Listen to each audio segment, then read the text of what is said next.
It was a rainy evening when Mark, a devoted single dad, arrived home after a long day at work. His daughter Emily ran to greet him, her laughter echoing through the modest house they shared. Mark had been raising Emily alone since her mother passed away 5 years ago. Life hadn't been easy, but he cherished every moment with her. Mark worked tirelessly to provide a comfortable life for Emily, and despite the challenges, he never let her feel the void of a missing mother. One afternoon, while Emily was at school, Mark received a message from his old friend, Sarah, whom he hadn't seen in years. She claimed to have met someone special, someone who reminded her of him, someone who could bring happiness back into his life. Mark hesitated. After all, he hadn't dated anyone seriously since Emily's mother had passed. But Sarah insisted, sending pictures of a young woman named Lily. She described Lily as gentle, kind, and unique. Mark felt a twinge of curiosity, mixed with apprehension. The pictures showed a beautiful young woman, sitting in a wheelchair, her eyes kind but sad. Sarah explained that Lily was deaf and paralyzed from a tragic accident 2 years ago. She communicated through sign language and a voice synthesizer, but her spirit, according to Sarah, was unmatched. Mark's heart ached as he read the description. There was something about Lily's eyes that seemed to reach out to him, something vulnerable yet brave. Despite his logical mind warning him against it, Mark agreed to meet her. He told himself it would be casual, just a friendly visit to someone in need. The first meeting was set in a small, sunlit cafe near the park. Mark arrived early, nervously adjusting his tie and trying to appear confident. When he saw Lily, he was struck. She looked even more delicate and fragile than her pictures suggested. Yet there was a quiet strength in her posture. Her wheelchair was sleek and modern, adorned with soft cushions and a blanket, and her eyes lit up as she recognized him. Lily's sign language was graceful, her gestures precise, and Mark, who had taken some basic lessons, understood enough to communicate with her.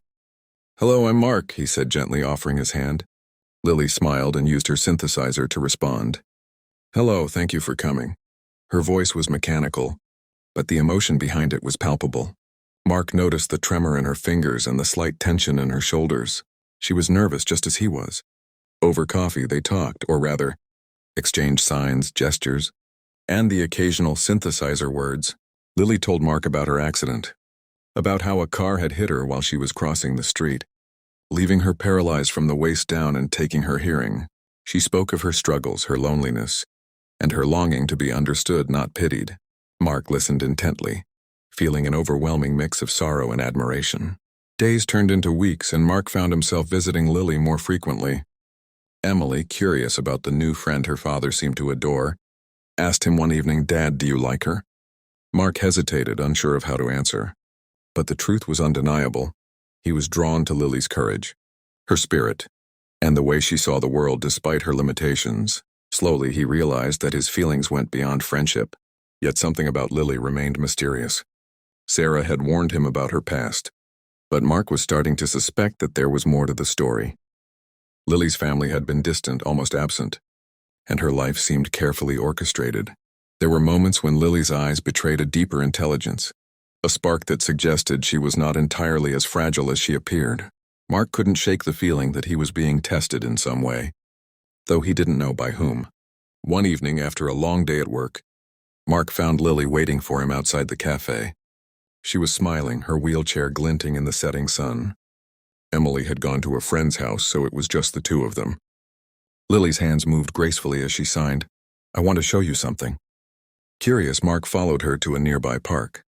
She wheeled herself to a small clearing surrounded by trees, their leaves shimmering in the golden light. Then she turned toward him, her eyes glistening, and pressed a button on her synthesizer. "Mark," it said in that flat electronic tone, "I have something to tell you."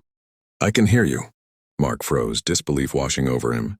He looked at her, searching for a clue, a hint that this was a joke. But Lily's eyes were solemn, unwavering.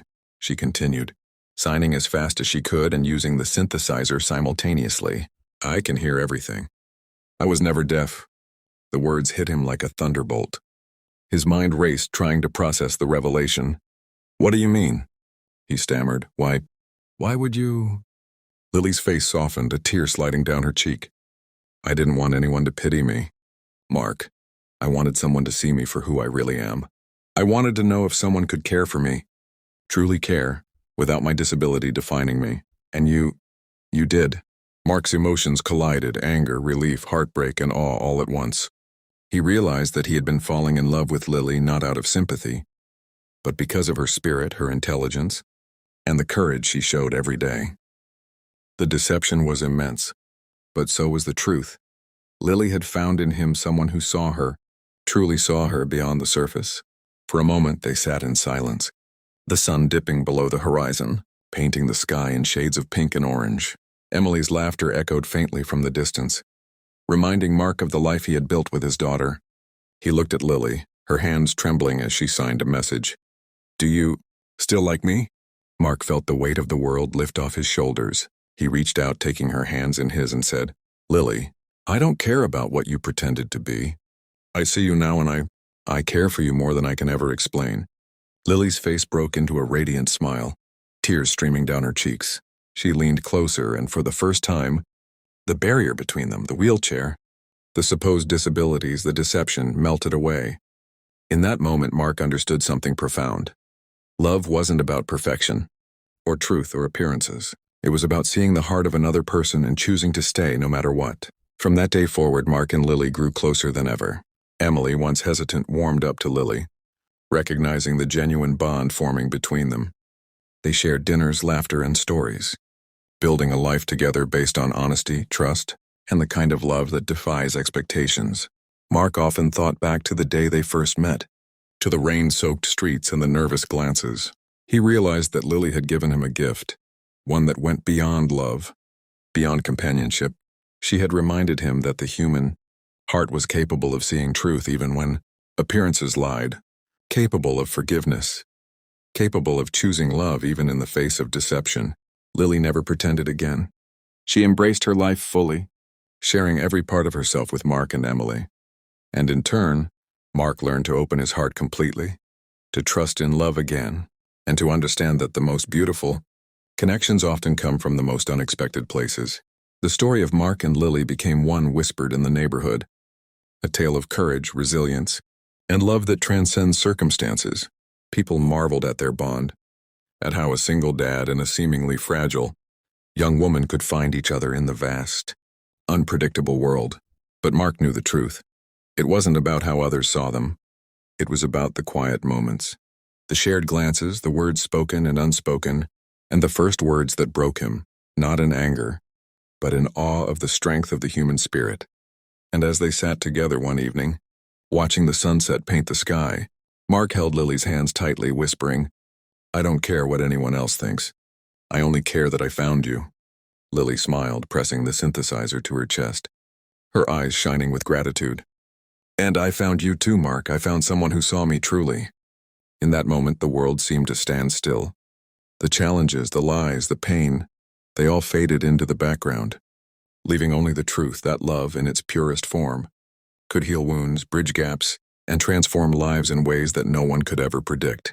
And so Mark, Emily, and Lily continued their lives together, not defined by limitations or past tragedies, but by the strength of their hearts and the power of love that chooses to see, to forgive, and to cherish against all odds.